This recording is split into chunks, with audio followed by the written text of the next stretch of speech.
Hello everyone. So here we're going to start the chapter A Truly Beautiful Mind. So it's a story about a genius. Okay, here I used a word genius. So what do you understand by the word genius? Genius क्या होता है? वो इंसान जिसने कुछ अलग किया हो जो बहुत ही ज़्यादा इंटेलिजेंट हो, we can say. यहाँ पर जो जीनियस वर्ड यूज़ किया गया है वो अल्बर्ट आइंस्टाइन के लिए यूज़ किया गया है। जैसे कि आप सभी जानते हैं कि अल्बर्ट आइंस्टाइन ने रिलेटिव थ्योरी दी थी। उन्होंने एक फॉर्मूला दिया था E=mc² एंड यस कुछ ग्रेविटी लॉज दिए थे, तो जो इससे पहले किसी ने भी सर्च नहीं किए थे। बट उनकी लाइफ इतनी इजी या फिर उनको हर बार अप्रिशिएट नहीं किया गया था। उनको उसके जो हेडमास्टर थे वो हमेशा क्या है, he consider him a disgrace to his school, और उनको स्कूल्स में निकाला भी गया। उन्होंने खुद स्कूल एक्चुअली छोड़ दिया था क्योंकि उनको स्कूल के जो रूल्स एंड रेगुलेशंस थे पसंद नहीं थे। So in this chapter we gonna read about this great genius that is Albert Einstein. So अगर जीनियस वर्ड कहीं पर आता है तो अल्बर्ट आइंस्टाइन का नाम अपने आप जुड़ जाता है। Let's start with the chapter how it goes. Albert Einstein was born on 14 March 1879 in the German city of Ulm. वो जर्मन सिटी में पैदा हुए थे 14 March and without any indication that he was destined for greatness। जब उनका birth हुआ था तो कोई इंडिकेशन, कोई इशारा नहीं था कि वो अपनी लाइफ में बहुत कुछ बड़ा करने वाले हैं। On the contrary his mother thought Albert was free.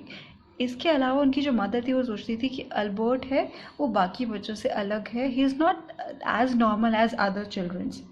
To her his head seemed much too large. उनके लिए उनका जो सर था वो बहुत ज़्यादा बड़ा था बाकियों से। At the age of 2.5 Einstein still wasn't talking। Usually 1 साल का उम्र में बच्चे बोलने लग जाते हैं, मगर जो एल्बर्ट आइंस्टाइन है वो 2.5 साल के होने वाले थे मगर उन्होंने बोलना नहीं सीखा था। When he finally did learn to speak, he uttered everything twice। जब उन्होंने सीखा तो हर चीज़ को दोहराते थे। Einstein did not know what to do with other children and his playmates called him brother boring। उसे नहीं पता था कि बाकी बच्चों के साथ कैसे खेलना है, और उसके जो प्लेमेट्स होते थे, दोस्त होते थे, वो उसे ब्रदर बोरिंग के नाम से भी बुलाते थे। So the youngster played by himself. वो अपने आप में खेलते थे, आइंस्टाइन को उसमें इन्वॉल्व नहीं करते थे मच ऑफ टाइम, मतलब वो अपने आप साथ ही खेलते रहते थे। ही स्पेशली लव्ड मैकेनिकल टॉयज़। अब जो एल्बर्ट आइंस्टाइन के बारे में जो चीज़ें पता चल रही हैं, उन्हें मैकेनिकल टॉयज़ बचपन से ही बहुत पसंद थे। Looking at his new born sister Maaza, he is said to have said, fine, but where are her wheels। अब जब उनकी सिस्टर माजा हुई तो वो उसको देखकर उसे भी एक टॉय ही कंसिडर करने लगे थे, और उन्होंने सोचा कि ठीक है मगर इसके जो पहिए है, व्हील्स है, वो कहाँ पर है। Okay, now coming to the third para, a headmaster once told his father that what Einstein chose as a profession wouldn't matter because he will never make a success at everything। यही जो मैं बताना चाह रही थी कि जो उसके टीचर्स थे वो भी सोचते थे कि आइंस्टाइन पागल है, वो अपनी लाइफ में कुछ अच्छा कर ही नहीं सकता। तो यहाँ पर उनके हेडमास्टर ने भी कहा कि अल्बर्ट आइंस्टाइन अपनी लाइफ में कोई भी प्रोफेशन चुन ले, वो उसमें सक्सेसफुल नहीं होगा। Einstein began learning to play the violin at the age of 6। अब 6 साल की उम्र में उन्होंने वायलिन बजाना सीख लिया था because his mother want him to. उनकी मदर चाहती थी। He later become a gifted amateur violinist. अब एमेटोर मतलब कि जो काम हम प्रोफेशनली नहीं करते, अपने शौक के लिए करते हैं, वो क्या थे, अब अपनी उन्होंने वो एक वायलिनिस्ट बन गए थे, और जो maintaining the skill through out his life, उनकी जो स्किल थी, जो वायलिन बजाने की जो उनकी स्किल थी, वो थ्रू आउट उनकी लाइफ में थी। ये एक हॉबी थी जो उन्हें अच्छी लगती थी। But Albert Einstein was not a bad pupil. अब जैसे कि उसके हेडमास्टर ने एक रिमार्क किया कि वो कोई भी प्रोफेशन चुन ले मगर सक्सेसफुल नहीं रहेगा, मगर अगर हम अल्बर्ट आइंस्टाइन की एज ए इंडिविजुअल बात करें तो वो बुरा बच्चा नहीं था। He went to high school in Munich where Einstein family had moved when he was when he was 15 months old। उनकी जो फैमिली थी वो मनिच में शिफ्ट हो गई थी जब वो 15 महीने के थे। And scored good marks in almost every subject. यहाँ से हम बता सकते हैं कि पढ़ने में उनका इंटरेस्ट था, वो हर सब्जेक्ट में अच्छे मार्क्स उनके आते थे। Einstein hated the schools regimentations. यहाँ पे उनके बारे में एक और चीज़ पता चली है। पहले तो मैकेनिकल टॉयज़ उन्हें बहुत पसंद है, सेकेंड उन्हें स्कूल रेजिमेंटेशन, स्कूल्स के रूल्स एंड रेगुलेशंस, ऑर्डर्स बिल्कुल पसंद नहीं थे। And often clash with his teachers. उनके जो हमें काफ़ी बार झगड़ा भी होता था अपनी टीचर्स के साथ, आर्गूमेंट्स होते थे एक्चुअली। आउट ऑफ सिलेबस अगर मैं बताऊं तो यहाँ पर क्या है कि उनके हिस्ट्री टीचर ने जब उन्हें कुछ लर्न करने के लिए कहा, तो उन्होंने क्या कहा कि what's the what is the purpose to learn the dates. उन्होंने कहा हिस्ट्री की डेट्स लर्न करने का पर्पज़ क्या है, जब भी हमें जानना होगा हम बुक्स खोल के देख सकते हैं। पढ़ाई क्यों होनी चाहिए, नए आइडियाज़ के बारे में, नए इन्वेंशंस के बारे में बात करना। तो ऐसी अक्सर उनकी जो टीचर्स के साथ उनकी बहस हो जाती थी। और ये एक और चीज़ थी कि वो बहुत ही ज़्यादा सच बोलते थे। अगर उनके टीचर उनसे पूछते थे कि उन्होंने क्यों नहीं लर्न किया, तो वो रियल फैक्ट बताते थे, एक्सक्यूज़ेस नहीं बनाते थे। Okay, at the age of 15, Einstein felt so stifled that he left the school for good. और वहाँ पर अब क्या था, 15 साल की उम्र में वो स्कूल छोड़ देते हैं अपनी ही अच्छाई के लिए। Now, the previous year, Albert's parents had moved to Milan and left their son with relatives. After prolonged discussion, Einstein got his wish to continue his education in German-speaking Switzerland in a city which was more liberal than Munich. अब यहाँ पर क्या होता है, कुछ साल बाद जब उसके पेरेंट्स होते हैं वो दूसरी सिटी में शिफ्ट हो जाते हैं। प्रीवियस ईयर मतलब जब वो 15 साल के थे उससे पहले, तो उनके जो मिलान शिफ्ट हो जाते हैं। और यहाँ पर आइंस्टाइन अपनी जो विश है वो जाहिर करते हैं कि उनको स्विट्ज़रलैंड में जाके पढ़ना है, जहाँ पे जर्मन भी बोली जाती है, क्योंकि वो जो जगह है, वो सिटी है, वो मनिच से बहुत ज़्यादा लिबरल है, जहाँ पे बहुत ज़्यादा फ्रीडम है। क्योंकि वहाँ पे मनिच में, वहाँ के स्कूल में उसको बहुत ज़्यादा सफोकेटिंग लग रहा था, और वहाँ पे उनका कोई दोस्त भी नहीं था। उनके स्कूल टाइम में सिर्फ उनका एक ही दोस्त था जिसका नाम यूरी था। Okay, Einstein was highly gifted in mathematics and interested in physics, and after finishing school he decided to study at the university in Zurich. अब यहाँ पर उनके स्कूल में मैथमेटिक्स टीचर भी उनको बहुत ज़्यादा अप्रिशिएट करते थे, उनका बहुत ज़्यादा इंटरेस्ट था। इनफैक्ट जब वो स्कूल छोड़ रहे थे तो उनके जो टीचर ने उन्हें क्या कहा था कि तुमने तो मुझसे भी ज़्यादा सीख लिया है। तो यहाँ से हमें पता चलता है कि मैथमेटिक्स और फिज़िक्स में उनका बहुत ज़्यादा इंटरेस्ट था। But science wasn't the only thing that appeal to the dashing young man with the walrus moustache. मगर साइंस एक इकलौती चीज़ नहीं थी जिसमें उनका बहुत ज़्यादा इंटरेस्ट था। वॉलरस मतलब जिनकी घनी मूछें थी। और क्या क्या इंटरेस्टेड थे। He also felt a special interest in a fellow student, Mileva Maric, whom he found to be clever creature। अब उनका जो इंटरेस्ट था उनकी एक साथ में पढ़ने वाली एक फ्रेंड थी, उनमें भी था। और रीज़न भी क्योंकि उनके लिए वो बहुत ज़्यादा इंटेलिजेंट थी। तो यहाँ पे आइंस्टाइन है वो क्या है, he prefer brain over beauty. This young Serb had come to Switzerland because the university in Zurich was one of the few in Europe women could get degrees। अब ये जो लड़की थी मेलिविया, ये यहाँ पर आई थी क्योंकि स्विट्ज़रलैंड में एक यूनिवर्सिटी इन ज़ुरिच एक इकलौती थी जहाँ पर क्या है, वुमेन भी डिग्रीज़ लेने के लिए आती थी, मतलब जहाँ पे वुमेन के एडमिशन्स परमिटेबल थे। Okay, Einstein saw in her Ellie, the Philistine, those people in his family and at the university with whom he has constantly at odds। अब यहाँ पर वो क्या कह रहा है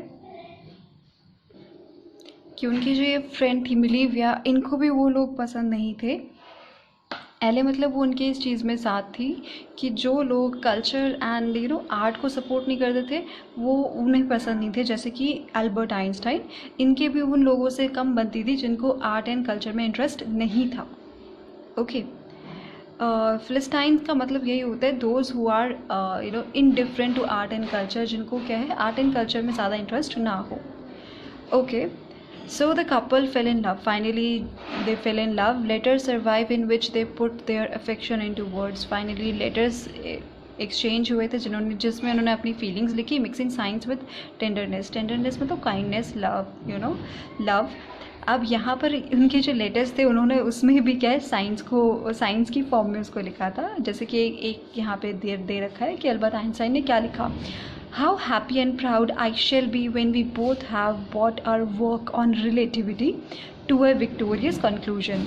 यहाँ पर भी वो क्या कह रहे हैं कि वो कितना अच्छा होगा जब हम दोनों साथ में आएंगे एंड साथ में काम करेंगे विद सम रिलेटिविटी, और उसके बाद वो क्या है टू अ जो एक विक्टोरियस कंक्लूजन पे पहुँचेगी. विक्टोरियस मतलब एक अचीवमेंट पे पहुँचेगी. विक्ट्री पे पहुँचेगी. So next is in 1900 at the age of 21 Albert Einstein was university graduate and unemployed. Finally उन्होंने ग्रेजुएशन कर ली थी मगर अभी जॉब नहीं मिली थी. He work as a teaching assistant and gave private lessons and finally secured a job in 1902. अब यहाँ पर वो एक टीचिंग असिस्टेंट बन गए थे, प्राइवेट लेसन्स भी दिया करते थे, बट फाइनली 1902 में उनको एक जॉब मिल गई थी as a technical expert in the patent office in a Bern. As a technical expert की बर्न जगह पे, while he was suppose to be assessing the other people's invention. वहाँ पे क्या था, उनको अदर पीपल की जो इन्वेंशंस हैं उनको सपोर्ट करना था. Einstein was actually developing his own ideas in secret. मगर वो वहाँ पे काम करते करते अपने जो आइडियाज़ हैं उनको भी डेवलप कर रहे थे. And he is said to have jokingly called his desk drawer at work the bureau of theoretical physics. और ऐसा वो लोग मजाक में कहते थे कि उनका जो ड्रॉअर है, टेबल का जो ड्रॉअर है, उसमें जो था वो एक ब्यूरो था ऑफ थियोरेटिकल फिजिक्स. मतलब उन्होंने जितने भी आइडियाज़ थे वो जो भी उन्होंने पेन डाउन किए थे वो उस ड्रॉअर में संभाल के रखे हुए थे. So one of the famous paper of 1905 was Einstein's special theory of relativity.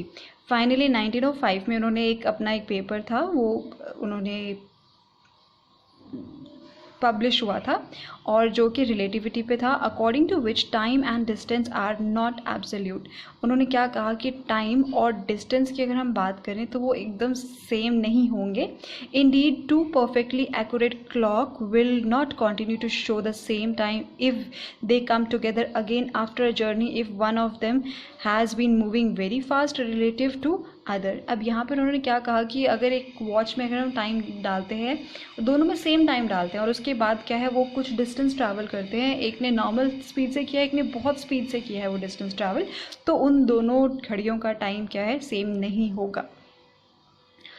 Okay, from this followed the world's most famous formula which describes the relationship between mass and energy. यहाँ से एक बहुत famous formula आया था, that is E equals to mc square, जहाँ पे E stands for energy, M for mass and C for speed of light in vacuum.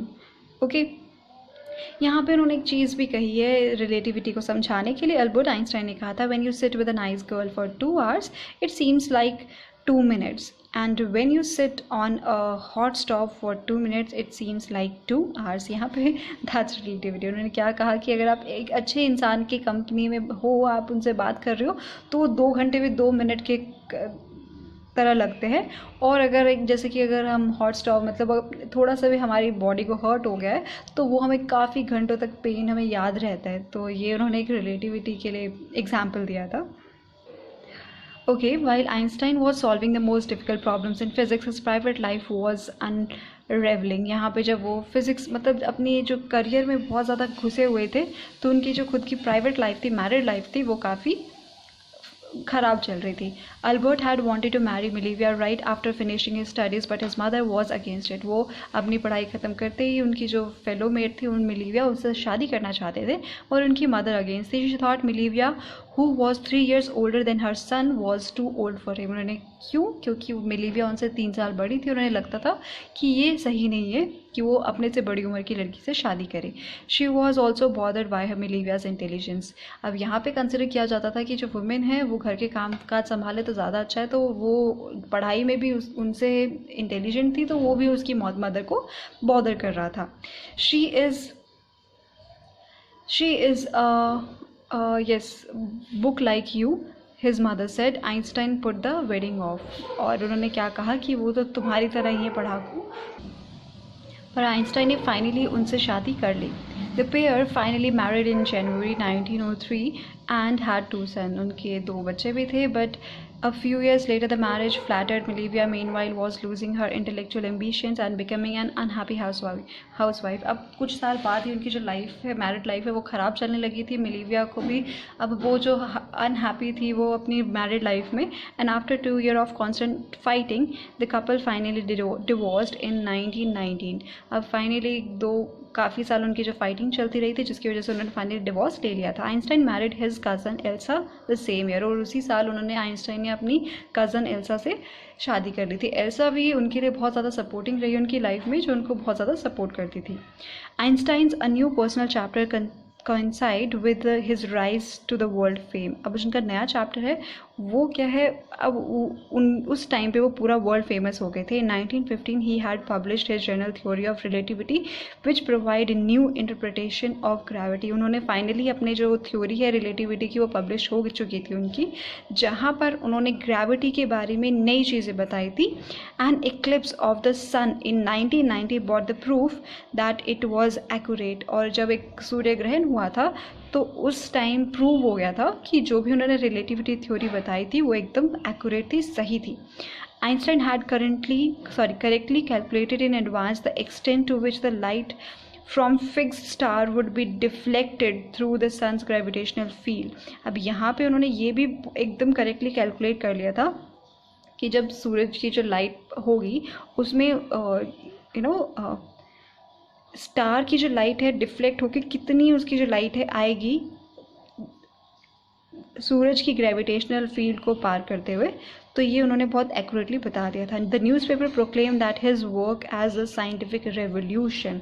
और एक उनके जो नया जो काम था, इसको एक साइंटिफिक रेवोल्यूशन, एक नया साइंटिफिक दौर के तरीके से माना गया था. Einstein received a Nobel prize for physics in 1921 and he was showered with honour and invitation from all over the world and lauded with the press. अब यहाँ पर क्या था, उनको इतना ज़्यादा फेम मिल चुका था, उनकी हर जगह तारीफ़ हो रही थी, उनको ऑनर किया जा रहा था, इन्वाइट किया जा रहा था, और वो बस हमेशा प्रेस से घिरे रहते थे. Now when the Nazis came to power in Germany in 1933, ये नाजिस अगर आपने हिस्ट्री में पढ़ा होगा तो इसकी वजह से जितने भी ज्यूज थे उनको वहाँ से निकाला जा रहा था. Einstein emigrated to United State, वो भी यूनाइटेड स्टेट चले गए थे. 5 years later the discovery of nuclear fission in Berlin had American physicist in an uproar. Finally जो बर्लिन में एक न्यूक्लियर फिजन की जो बात हो रही थी, उसके बारे में जो डिस्कवरी चल रही थी, जिसकी वजह से अमेरिकन जितने भी फिजिक्स थे वो काफ़ी अपसेट थे. Now many of them had fled from fascism just an Einstein had. अब यहाँ पर क्या था, कुछ तो वहाँ से भाग भी गए थे. फैसिज्म मतलब एक डोमिनेटिंग अथॉरिटी के बारे में बात की जाती है. So Einstein just as Einstein had and now they were afraid that Nazis could build and use an atomic bomb. अब उन्हें लगता था कि अब जो ये नाजिश हैं फाइनली एटॉमिक बम बना सकते हैं और उनको हमारे ऊपर यूज़ भी कर सकते हैं.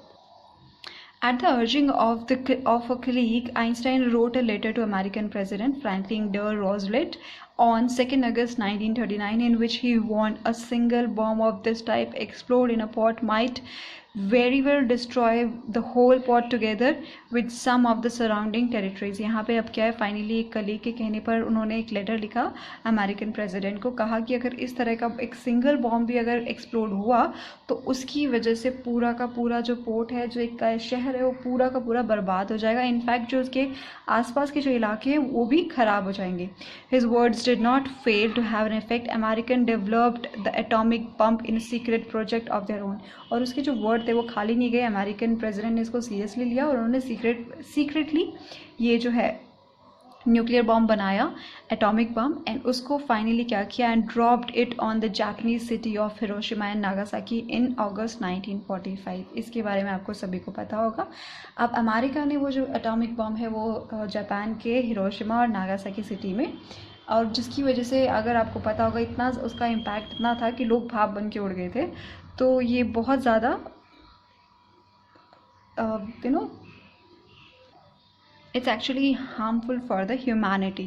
Now Einstein was deeply shaken by the extent of the destruction. उनको बिल्कुल अच्छा नहीं लगा जब उन्हें पता चला, और जिस हद तक जो डिस्ट्रक्शन हुई थी वहाँ पे, पूरा का पूरा जो दोनों सिटीज़ हैं वो ख़राब हो गई थी.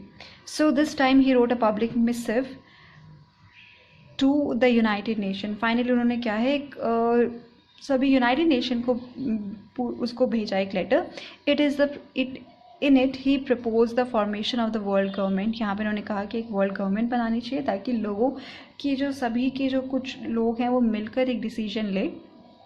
Unlike the letter of Roosevelt this one made no impact. अब इस बार जो उनका जो लेटर था उस पर किसी ने ज़्यादा ध्यान नहीं दिया।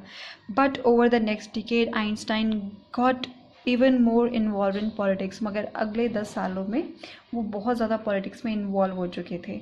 इससे पहले वो साइंस फील्ड में बहुत ज़्यादा कुछ कर रहे थे, उसके बाद वो पॉलिटिक्स में भी आ चुके थे। Agitating for an end to the arms buildup and using his popularity to campaign for peace and democracy. और यहाँ पे उन्होंने जो अपनी पॉपुलैरिटी है उसका यूज़ किया ताकि वो जो ये जो जितने भी न्यूक्लियर एटॉमिक बम है, जितने भी आर्म्स हैं, इनका क्या है गलत इस्तेमाल करने से लोगों को रोक सके और पीस एंड डेमोक्रेसी वहाँ पर इस्टेब्लिश हो सके। Now Einstein died in 1955 at the age of 76। He was celebrated as a visionary and world citizen. अब यहाँ पे क्या है बहुत इंपॉर्टेंट उनके बारे में क्या कहा गया है कि वो उनको एक विजनरी भी कहा गया था और वर्ल्ड सिटीज़न भी। विजनरी मतलब जो आगे का जो समय है उसको देख सकते हैं, आगे लोगों की अच्छाई के लिए जो कुछ काम करते हैं। एंड सेकंड वर्ल्ड सिटीज़न मतलब जो दुनिया के लिए कुछ करना चाहते थे, दुनिया में पीस इस्टेब्लिश करना चाहते थे, और इसके लिए भी उन्होंने बहुत कुछ किया था।